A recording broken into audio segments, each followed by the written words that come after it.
Hello. আসসালামু আলাইকুম সবাইকে। আজকে আমি পঞ্চ দেখাবো। তো প্রথমে পঞ্চের জন্য আমি কাঁধের মাপ নিয়ে নেব। কাঁধের মাপ নেওয়ার পর জোড় সংখ্যা করে ওইটাকে করতে হবে। প্রথমে ডাবল ক্রোশেট করব 3টা, তারপর 3টার মধ্যে 2টা চেন 3টা করে করে এরকম করতে হবে আর কি। 3টা ডাবল ক্রোশেট 2টা চেন এরকম করতে হবে। প্রতিটা চেইনের ঘরে এরকম 2টা চেন, তারপর ডাবল ক্রোশেট 3টা। তারপর ওইখানে আমি মার্ক করে রাখছি কোণার জন্য, 2 সাইডে 2 কোণার জন্য জোড় সংখ্যা আগে মাপ হিসাব করতে হবে। হিসাব করার পর জোড় সংখ্যা যখন করবো তখন ওই সাইডে আসার পর ক্লিপ যেখানে রাখছি এখানে মার্ক করে রাখছি।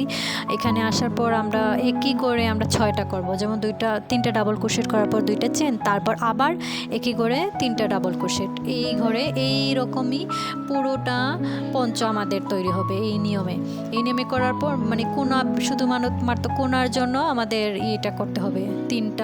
তিনটা করে 6টা একই করে করতে হবে। যেমন কাঁধ বরাবর একটা সাইডে আছে, সাইডে এই মাপটা নিয়ে এরকম করতে হবে। আর যদি গোল করেন তাহলে গোল করলে মনে করেন এটা মাপ নিতে হবে না। এইরকম এইটা আমার শেষ হয়ে গেছে পঞ্চটা। এটা করেছি 2 বছরের বাচ্চার জন্য। ওই যে কাঁধের সাইডটা এটাতে 6 ইঞ্চি মাপ নিয়েছিলাম, 6 ইঞ্চি। তারপর গলার মাপটা কাঁধ বরাবর নিয়েছি। গলার বরাবর এইখানে আমি 2টা ডাবল সুতা 2টা এড করে করে আমি করেছি। এটা ছিল বড়দের জন্য এটা করছি, আর একটা ছোট বাচ্চার জন্য আমার বাবুর জন্য করছিলাম। এইরকম আর কি, আপনারা এরকম করবেন। ধন্যবাদ। দেখি